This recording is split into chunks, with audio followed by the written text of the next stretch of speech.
আজকে বানিয়েছি গোটা মুগ কড়াই দিয়ে হাই প্রোটিনযুক্ত পরোটা, যা স্বাদ আর স্বাস্থ্যের মেলবন্ধন।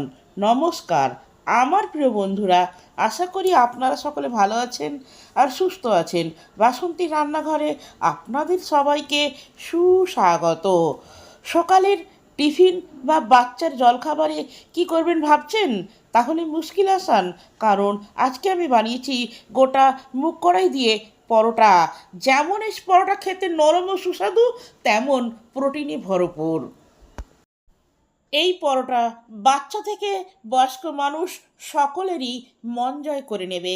বাড়িতে থাকা অতি সাধারণ জিনিস দিয়ে অল্প সময়ের মধ্যেই এই পরোটাগুলো আপনারা বানাতে পারবেন, যেগুলি আপনারা সকালে জলখাবারে, সন্ধ্যায় চায়ের সাথে, লাঞ্চে অথবা ডিনারে মহানন্দে খেতে পারবেন। হাফ বাটি গোটা মুগ কড়াইকে 4 ঘন্টা ভিজিয়ে রেখেছিলাম। 4 ঘন্টা পরে জল থেকে ছেঁকে নিয়েছি। আর লাগবে 1.5 ইঞ্চি আদাকে গ্রেট করে নিয়েছি, একটা বড় পেঁয়াজকে ছোট ছোট করে কুচো করে নিয়েছি, 3টি কাঁচা লঙ্কাকে কুচি নিয়েছি, 1 চামচ রসুন বাটা, একটি গাজর গ্রেট করা, আর কিছুটা কারি পাতা। এখানে 1 কাপ আটা আর 1 কাপ ময়দা আছে। এর মধ্যে হাফ চামচ জোয়ানকে ভালো করে একটু ক্রাশ করে এই আটা আর ময়দার মধ্যে দিয়ে দিলাম। জোয়ান হলো ডাইজেস্টের কাজ করে। স্বাদ অনুযায়ী নুন দিলাম, 2 চামচ চিনি দিলাম, 2 চামচ তেল দিলাম,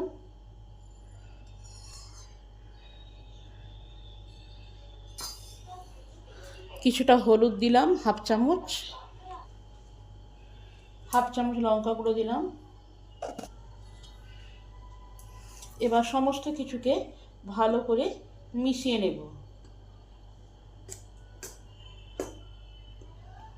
সব কিছু ভালোভাবে মিশানো হয়ে গেছে, এটা এখন সাইডে থাক। এবার একটা মিক্সি জারের মধ্যে এই মুগ কড়াইগুলো দিয়ে দিলাম। এগুলো যাতে ভালো করে বাটা যায়, তাই 2 টেবিল চামচ জল যোগ করলাম। এবার মিহি করে বেটে আনি। বাটাটা আমার হয়ে গেছে। বাটাটা এরকম হয়েছে। এবার এই আটা আর ময়দার সাথে মুগ কড়াই বাটাটাকে যোগ করলাম।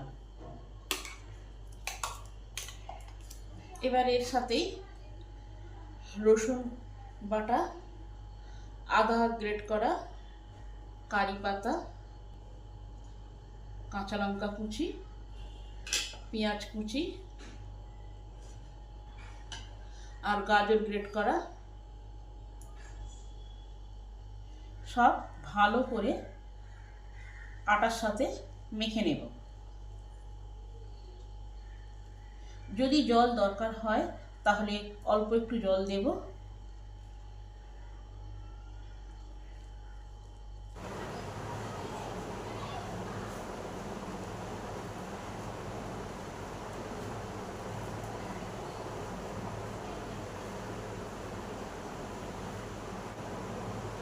আটাটা এখন মাখানো হয়ে গেছে।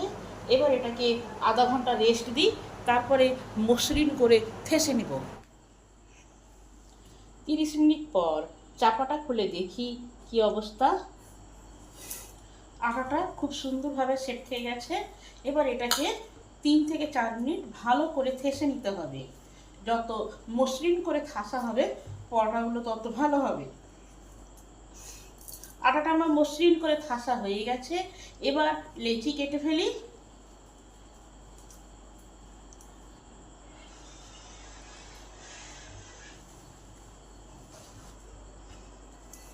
লেচি কাটা হয়ে গেছে। এবার এক একটা গোল্লা নেব, 2 হাতে করে ভালো করে পাকিয়ে নেব, যাতে পরোটাগুলো গোল বেলা হয়।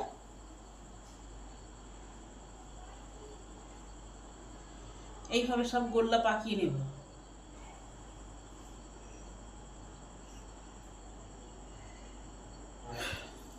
আমার সব গোল্লা পাকানো হয়ে গেছে। এবার আসুন এক এক করে বেলে ফেলি। এবার কিছুটা করে গুঁড়ি নিলাম, এক একটা ভালো করে এবার বেলে নেব।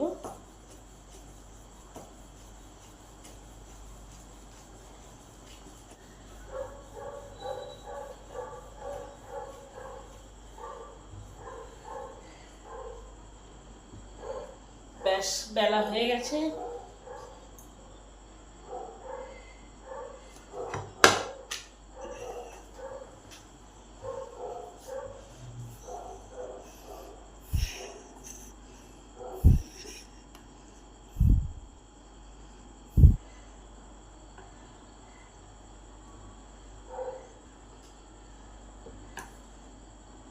ভালো করে দুই দিকে গুঁড়িটাকে মাখিয়ে নিতে হবে।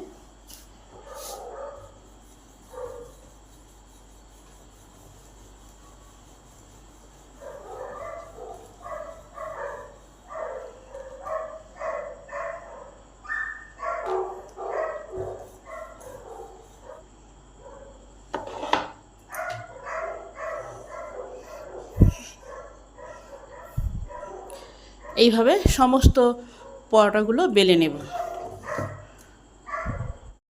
পরোটাগুলো সব বেলা হয়ে গেছে, আসুন ভেজে ফেলি।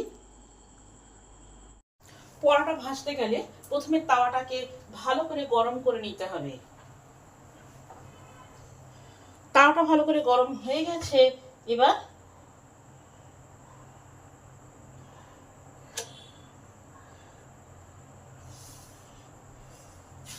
একদিকটা 1 মিনিট পর উল্টে দিলাম। দুদিকটা একবারে সাদা হয়ে ভাজা হলে তারপর সামান্য পরিমাণ তেল দেব।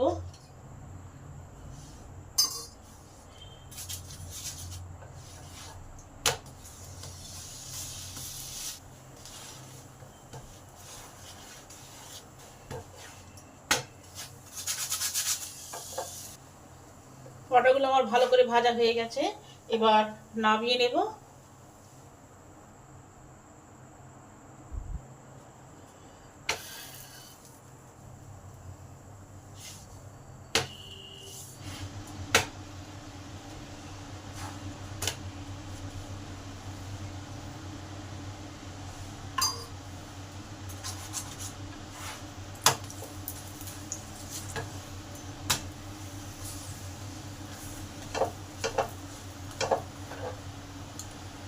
পরোটা ভাজা হয়ে গেছে। এবার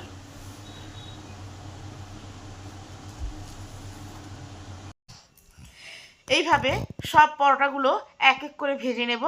আপনারাও বাড়িতে এইভাবে গোটা মুগ কড়াই দিয়ে পরোটা খেয়ে দেখবেন, কেমন হলো কমেন্ট করে জানাবেন। আমি আপনাদের কমেন্টের অপেক্ষায় রইলাম। ভিডিওটি সম্পূর্ণরূপে দেখার জন্য অসংখ্য ধন্যবাদ। দেখা হচ্ছে অন্য কোনো নতুন ভিডিওতে। আপনারা সকলে সুস্থ থাকবেন আর ভালো থাকবেন।